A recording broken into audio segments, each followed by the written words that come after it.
नमस्कार दोस्तों, ऑप्टूसिस पे आप सभी का स्वागत है। आज के इस वीडियो में हम कुछ इम्पोर्टेंट क्वेरीज सॉल्व करने की कोशिश करेंगे, जो कुछ इम्पोर्टेंट डाउट्स हैं, जो कॉमन डाउट हो सकते हैं बहुत सारे लोगों के। तो चलिए शुरू करते हैं। सबसे पहला डाउट है शिंटू बारो का। उन्होंने लिखा है please make video regarding required document. तो शिंटू जी, ये रिक्वायर्ड डॉक्यूमेंट से रिलेटेड एक वीडियो मैम ने पोस्ट किया है, आप अपलोड सेक्शन में ऑप्टूसिस के आप नीचे थोड़ा सा स्क्रॉल करिए, आपको वो वीडियो मिल जाएगा। वहाँ से आप क्या क्या डॉक्यूमेंट नेसेसरी हैं वो देख सकते हैं। दूसरा क्वेश्चन है कि हिमांशु सिंह का सर प्रोविजनल मार्कशीट निकाल कर रख लें बीएचयू से कि उसकी कोई ज़रूरत नहीं पड़ेगी। सर प्लीज़ एक डिटेल वीडियो बनाएं डॉक्यूमेंट से रिलेटेड।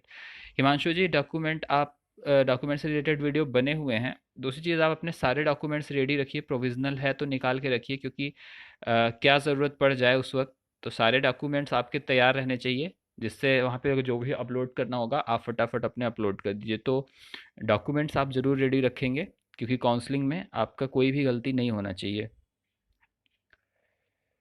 हाँ, देखिए यहाँ पे डॉक्यूमेंट से रिलेटेड बहुत सारे क्वेश्चन आ रहे हैं। माइग्रेशन बहुत ही इंपॉर्टेंट है।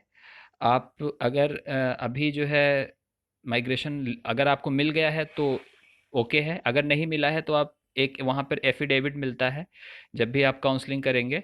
तो उस एफिडेविट में आप फिल कर सकते हैं कि आपने ये डॉक्यूमेंट अभी नहीं दिया है और एडमिशन होने के बाद अब ये डॉक्यूमेंट सबमिट करेंगे, तो उसकी भी बहुत चिंता नहीं करनी है आपको। लेकिन हाँ, अगर आप एडमिशन के टाइम पर आप माइग्रेशन दे देते हैं तो बहुत तो अच्छा है, नहीं तो कोई बात नहीं है, आप उसके बाद भी दे सकते हैं। ऐसा कोई हार्ड एंड फास्ट रूल नहीं है कि आप तभी दें, क्योंकि बहुत सारे स्कूलों में थोड़ा थोड़ा सा समय लगता है। तो कोई बात नहीं है, बहुत सारे कॉलेजेस थोड़ा सा समय लेते हैं इन सब डॉक्यूमेंट्स को देने में। तो आप जो है इसकी चिंता मत करिए। अगर आपके पास है तो बहुत अच्छा है, नहीं है तो आप वो एफिडेविट में आप भर के लगा देंगे कि ये डॉक्यूमेंट्स मेरे पास नहीं है, तो भी काम चल जाएगा। आपको बाद में 1-2 महीने का समय दिया जाएगा, जिसमें आप उसको लाके वहाँ पे सबमिट करेंगे। ये सुप्रिया सरकार का क्वेश्चन था। नेक्स्ट क्वेश्चन पे चलते हैं। दिव्या प्रकाश वायस करके हैं। सर बिना कट ऑफ के हम फी पे करके रजिस्टर कर लेंगे, तो अगर हमारा रैंक नहीं आया और हम सेलेक्ट ना हुए तो पैसा बर्बाद। सर कट ऑफ कितना जाएगा, एनी आइडिया? हाँ, ये बहुत मेजर क्वेश्चन है और ये बहुत ही इम्पोर्टेंट क्वेश्चन भी है। ये समस्या चल रही है क्योंकि कट ऑफ का आइडिया नहीं लग रहा है एक तरह से। तो इसके लिए अभी जैसे कि ये ऑप्टूसिस कट ऑफ पे वर्क कर रहा है, शायद आज या कल में कोई वीडियो मैम डालें कट ऑफ से रिलेटेड। और उसमें कितने सब्जेक्ट्स के कट ऑफ कवर होंगे अब ये तो मैं नहीं अभी बता सकता, ये तो टीम ही बताएगी। लेकिन मैं ये ज़रूर कह सकता हूँ कि अगर पोर्टल जब भी खुलेगा आपका, तो आप मैक्सिमम पहले तो यूनिवर्सिटी डाल दीजिएगा। उसमें यूनिवर्सिटीज़ खूब सारी ऐड करिए, क्योंकि जितनी ज़्यादा यूनिवर्सिटी ऐड रहेंगी उतने ज़्यादा आपके एडमिशन लेने के चांसेस हैं। और रजिस्ट्रेशन फ़ी कुछ ही यूनिवर्सिटीज़ में है, कुछ ही यूनिवर्सिटी में है जिसकी नॉमिनल चार्जेस हैं 200 हैं, और 200 से 300 के बीच में ही मोस्टली हैं। बहुत सारे में तो वो नील भी है। तो इसलिए ये थोड़ा सा अभी आप इसकी चिंता मत करें कि हर जगह रजिस्ट्रेशन फ़ी आपको देनी पड़ेगी, हालांकि ये एक चिंता का विषय है। लेकिन अभी कर क्या सकते हैं, जो नियम उन्होंने बना दिया। इस बार पूरा ही नए तरीके से एनटीए काम कर रहा है, जो किसी की भी समझ से परे है। लेकिन सिस्टम को इस तरह से अब क्या किया जा सकता है, उसमें उसमें आप कुछ नहीं कर सकते हैं। तो आप माइंड मेकअप करके रखिए। थोड़ा सा अपने ओर से भी आप अपनी रिसर्च करिए कि किस नंबर में कितने परसेंट में आप कहाँ मिल सकता है आपका। जैसे आप सेंट्रल यूनिवर्सिटी ऑफ उड़ीसा में आप बात कर रहे हैं, तो आप सेंट्रल यूनिवर्सिटी ऑफ उड़ीसा का कट ऑफ थोड़ा सा देखने की कोशिश करिए कि क्या जाता है, क्या डेटा रहता है। और उस हिसाब से कोशिश करिए आपकी अंदाज़ा लग सके कि आप अगर वहाँ पे रजिस्टर करते हैं तो आपका हो पाएगा कि नहीं हो पाएगा काउंसलिंग में, काउंसलिंग की किसी भी लिस्ट में। तो ये है, बहुत सारी यूनिवर्सिटीज़ में कोई फीस नहीं है, इसलिए फ़ी की बहुत चिंता आप मत करिए। सर करेक्शन विंडो कब ओपन होगा पीजी का? ये सागरिका बोरा राहा का क्वेश्चन है। तो सागरिका जी, मैं ये बता दूं आपको कि अब रिजल्ट भी डिक्लेयर हो चुके हैं, सब कुछ हो चुका है, तो मोस्ट प्रोबेबली 2 से 3 दिन में आपका ओपन होना चाहिए करेक्शन विंडो। तो 2 से 3 डेज हम ये मान के चल रहे हैं। अभी कोई एनटीए की ऑफिशियल साइट पे एक तो कोई इन्फॉर्मेशन ऐसे आती नहीं है, उन्होंने कोई डेट भी नहीं दे रखा है। तो आप वेब अच्छा होगा कि सभी लोग वेबसाइट को बार बार ओपन करते रहें और चेक करते रहें। बाकी ऑप्टिवसिस पे भी तुरंत इन्फॉर्मेशन आ जाएगी जैसे ही करेक्शन विंडो खुलेगा। करेक्शन विंडो खुलना चाहिए क्योंकि बहुत से स्टूडेंट्स ने बहुत ही कम चॉइस फिल की है, तो उनके चॉइस भी बढ़ाने हैं। क्योंकि इस तरह से नए तरीके से ये जो काउंसलिंग शुरू हुई है इसका किसी को भी अंदाज़ा नहीं था। तो करेक्शन विंडो ओपन होगा, मोस्ट प्रोबेबली इसी वीक ओपन होगा। और जैसे ही होगा हम आपको तुरंत इन्फॉर्म करेंगे। नेक्स्ट क्वेश्चन पे चलते हैं। अनामिका कशिश ने क्वेश्चन किया है कि भैया काउंसलिंग ऑनलाइन होगी या offline for BHU. Anamika ji, BHU के लिए जो काउंसलिंग है वो दोनों मोड में होगी, ऑनलाइन और ऑफलाइन दोनों मोड में होती है। तो अगर आप बीएचयू के आसपास रह रही हैं तो आप ऑफलाइन भी करा सकती हैं जाके, वरना ऑनलाइन मोड भी आपके पास दिया हुआ है।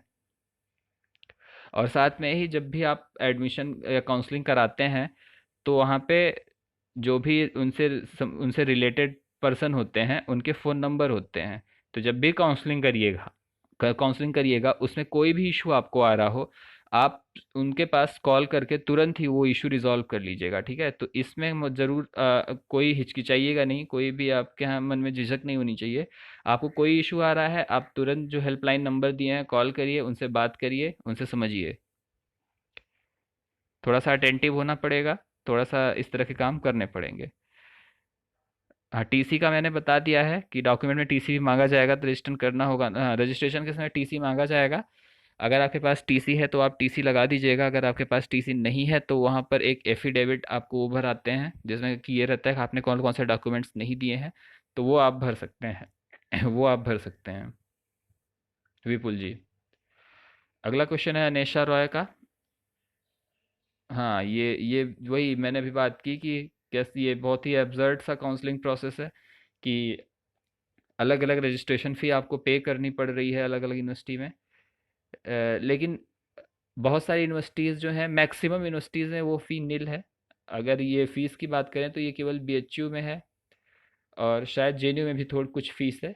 तो बहुत सारी यूनिवर्सिटी में फ़ीस निल है, लेकिन अभी क्या कर सकते हैं, अगर ये रूल इन्होंने बना दिया है तो उसे फॉलो करना ही पड़ेगा आपको। अगर यूनिवर्सिटी लेनी है तो आपको रजिस्ट्रेशन करना ही पड़ेगा। तो ठीक है, करिए, रजिस्ट्रेशन करिए और ध्यान से करिए, उसमें कोई भी गलती नहीं होनी चाहिए। अनीशा का क्वेश्चन जायज़ है।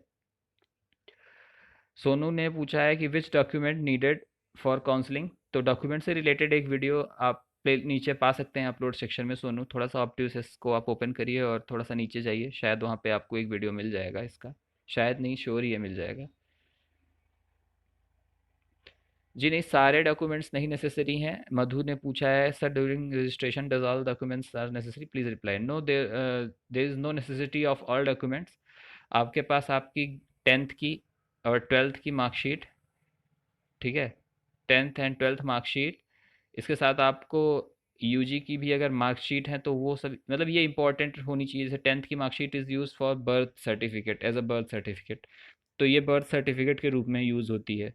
तो कुछ बेसिक डॉक्यूमेंट्स आपके पास होने चाहिए रजिस्ट्रेशन के लिए। उसका एक वीडियो जो बना हुआ है वो आप देख सकते हैं। और जो भी डॉक्यूमेंट नहीं होते, मैं बार बार कह रहा हूँ, उसकी चिंता करने की कोई बात नहीं है। जो भी नहीं है, आप आपके पास एक एफिडेविट आएगा, आप उसे फिल करके वहाँ पर लगा सकते हैं और बाद में उसे सबमिट कर सकते हैं। एबीआई ने लिखा है in BEd there is no raw score it's percentile, what about us. एबीआई जी, जो डेटा है एनटीए की ओर से वो यूनिवर्सिटीज़ को भेज दिया गया है। तो मोस्ट प्रोबेबली एनटीए उसमें मार्क्स वगैरह मेंशन किया होगा। उस बेसिस उस बेसिस पर आप जब रजिस्टर करेंगे तो यूनिवर्सिटीज़ जो है एक रैंक लिस्ट तैयार करेंगी। तो उस बेसिस पर आपका एडमिशन होगा। वो डेटा, आपका पूरा डेटा जो है वो वहाँ पर जाएगा यूनिवर्सिटी के पास में। तो ये हमें अभी चिंता करने की बात नहीं है कि हमारी रैंक कैसे बनेगी, वो यूनिवर्सिटीज़ का काम है। इकरा सिद्दीकी ने लिखा है सर मेरा नंबर आंसर की के मुकाबले फाइनल स्कोर में कम है। इकरा, ये इशू होगा क्योंकि ये कई लोगों में इशू आया है। आंसर की तो पहले गलत दी गई, फिर जो उसको सही करके आया उसमें भी बहुत सारी गलतियां रही। लेकिन अभी आप क्या कर सकती हैं, आप इसमें अभी कुछ नहीं कर सकती। हो अगर पॉसिबल है तो एक दो मेल करिए, लेकिन मुझे नहीं लगता कि कुछ होगा वहाँ पे। आप एनटीए को मेल कर सकती हैं उनके हेल्पलाइन पर, लेकिन एक अब रिज़ल्ट नहीं चेंज होगा। तो मेल भी करने का कोई बहुत फ़ायदा है नहीं। अब जो नंबर आया है आप उसमें देखने की कोशिश करिए कि आपको क्या यूनिवर्सिटी मिल सकती है। अल्टीमेटली आपकी वहाँ पे मेहनत ही डिसाइड करेगी कि आपका फ्यूचर क्या होएगा जब आप यूनिवर्सिटी के अंदर जाओगे। तो इम्पॉर्टेंट यही है कि आप अभी क्या नंबर आया है उसमें आप क्या पा सकते हैं, ये इस पर ध्यान दें। और यूनिवर्सिटी आपको मिल जाए तो जाइए और बढ़िया से पढ़ाई करिए कि ये बात दिमाग में निकाल दीजिए कि आपको ये यूनिवर्सिटी मिल जाती तो शायद बहुत अच्छा होता है, या ये मिल जाती। यूनिवर्सिटी सब एक जैसी होती हैं। आप अंदर जाएंगे तो आपको ये ज़रूर पता लगेगा कि पढ़ाई का लेवल हर जगह एक ही है। डिपेंड करता है कि आप कितनी मेहनत कर रहे हैं वहाँ पे।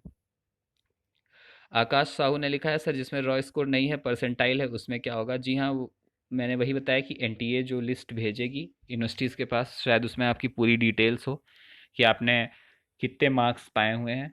उस बेसिस पर यूनिवर्सिटीज़ जो है वो रैंक प्रिपेयर करेंगी। तो इसमें हमें कोई परेशान होने की अभी ज़रूरत नहीं है। अब्दुल रऊफ़ ने पूछा है sir when will university start opening there portal. तो अब्दुल जी, यूनिवर्सिटी जो है वो अपना पोर्टल जल्दी ही शुरू करेंगी, मोस्ट प्रोबेबली 1 से 2 वीक में, क्योंकि सेशन जो है वो ऑलरेडी पीछे हो चुका है। तो ये सारे प्रोसेस उन्हें जल्दी करने हैं तो जल्दी ही करेंगी वो। मोस्ट प्रोबेबली ये करेक्शन विंडो एक बार ओपन हो जाएगी उसके बाद। तो करेक्शन विंडो का हम ये एक्सपेक्ट कर रहे हैं कि 3 से 5 डेज ले रहे हैं। और आपको हो सकता है 2 दिन का समय दें, तो कुल 1 वीक के बाद आप ये जान लीजिए कि पोर्टल जो है वो ओपन हो जाएगा। एक रफ एस्टिमेशन है ये।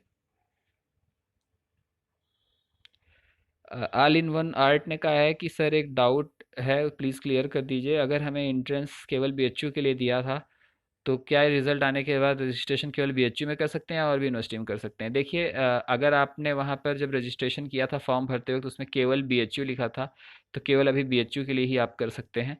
लेकिन उम्मीद यही है कि रजिस्ट्रेशन एक बार से करेक्शन विंडो ओपन कर दी जाएगी। तो करेक्शन विंडो अगर ओपन होती है तो उसमें आप और भी यूनिवर्सिटी ऐड कर लीजिए जिस जिस यूनिवर्सिटी में आप करना चाहते हैं अपना रजिस्ट्रेशन। तो उम्मीद यही है कि करेक्शन विंडो जल्द से जल्द ओपन हो, और जैसे ही ओपन हो तो मैं यही बोलूँगा कि आप और भी यूनिवर्सिटीज़ में जाके रजिस्टर कर लीजिएगा, जिससे और भी यूनिवर्सिटी की काउंसलिंग प्रोसेस में आप पार्टिसिपेट कर सकें। रॉ स्कोर का मतलब क्या है? पद्मनाभ नाइक, आप रॉ स्कोर का मतलब हमारे पीछे के वीडियो में देख सकते हैं जाके, उसमें रॉ स्कोर और नॉर्मलाइज स्कोर का पूरा डिटेल में डिस्कशन किया गया है कि ये क्या होता है। वैसे रॉ स्कोर का मतलब यही है, जो आपकी मार्कशीट पे स्कोर लिख के आया है वही आपका रॉ स्कोर है। ये देखिए, ये दर्शनी ने भी यही क्वेश्चन पूछा है कि रॉ स्कोर का क्या मतलब है। तो दर्शनी, जो आपकी मार्कशीट पे इस समय स्कोर शीट दिख रही है वही आपका रॉ स्कोर है। इसके अलावा अनामिका ने जो फिर से पूछा है क्वेश्चन कि भैया सेंट्रल गवर्नमेंट का कास्ट सर्टिफिकेट ज़रूरी है क्या काउंसलिंग में, स्टेट वाला नहीं चलेगा। अनामिका, स्टेट वाला कास्ट सर्टिफिकेट नहीं चलेगा, क्योंकि कुछ कास्ट ऐसी होती हैं जो जो स्टेट में तो होती हैं, ओबीसी कैटेगरी या जो भी कैटेगरी होती है स्टेट की लिस्ट में होती हैं, पर वो सेंट्रल की लिस्ट में नहीं होती हैं। और इस काउंसलिंग में वो सेंट्रल की लिस्ट की बात कर रहे हैं। तो आप एक सेंट्रल का बनवा लीजिए। और इसके अलावा अगर आपको और देखना हो तो एनटीए की वेबसाइट पर आपको एक फॉर्मेट मिल जाएगा। आप वो फॉर्मेट फिल करके आप संबंधित अधिकारी से साइन करा सकती हैं, वो भी आपका कास्ट सर्टिफिकेट में काम करेगा। तो आप बनवा लीजिए, स्टेट का नहीं चलेगा। तो जल्दी से जल्दी आप अपने डॉक्यूमेंट्स रेडी कर लें। अनामिका जी। इला दास ने कहा है सर मैंने त्रिपुरा यूनिवर्सिटी में बीएड और एमए दोनों में रजिस्ट्रेशन कर पाऊंगी कि नहीं, मैंने सीयूईटी भी। अगर आपने दोनों से दिया है तो आप दोनों से कर सकती हैं, एकदम इसमें एकदम निश्चिंत रहिए, कोई दिक्कत नहीं है। आप जितने जितने भी आपने उसमें दिया है एग्ज़ाम, उन सारे कोर्सेज में आप रजिस्टर कर सकती हैं जाके। नेक्स्ट क्वेश्चन की ओर ठीक है, यहीं तक है सारे क्वेश्चन। तो यही सारे डिस्कशन करने थे आपसे। करेक्शन विंडो का डिस्कशन करना है, वो जल्दी ही ओपन होगा, क्योंकि बहुत सारे स्टूडेंट्स को इस तरह की काउंसलिंग प्रोसेस का ज़रा भी अंदाज़ा नहीं था। तो जल्दी ही ये ओपन किया जाएगा। आप सभी लोगों से ये गुजारिश है कि आप मैक्सिमम यूनिवर्सिटी भरिए, चाहे जिसका कम नंबर आया है या ज़्यादा नंबर आया है। आप अपना ईयर बर्बाद बिल्कुल मत करिएगा। अगर आप मतलब बहुत एम्बिशियस हैं तो कर सकते हैं, वरना अगर ज़्यादातर यही होगा कि ईयर बर्बाद ना करें, आप भर दें, कोई भी यूनिवर्सिटी ले लें और मेहनत करें, वहाँ पे जाके अपनी पढ़ाई करें। और अच्छा अच्छा परफॉर्म करें वहाँ पे जाके। तो मैक्सिमम यूनिवर्सिटी में भरिए, अगर आप ईयर बर्बाद नहीं करना चाहते हैं तो जितनी ज़्यादा यूनिवर्सिटी हो सकती है आप उसमें भर लें। और वेट करते हैं करेक्शन विंडो ओपन होने का। डॉक्यूमेंट्स आप अपने सारे प्रिपेयर करके रखे रहिए, जो भी डॉक्यूमेंट्स आपके पास नहीं है उसके लिए एफिडेविट है ही। और कट ऑफ की जहाँ तक बात है, तो जल्दी ही ऑप्टिवसेस पे शायद एक कट ऑफ का वीडियो आने वाला है। तो ट्यून रहें ऑप्टिवसेस पे। अगर ये वीडियो आपको पसंद आई तो इसे लाइक करें, इसको शेयर करें और चैनल को सब्सक्राइब करें। धन्यवाद।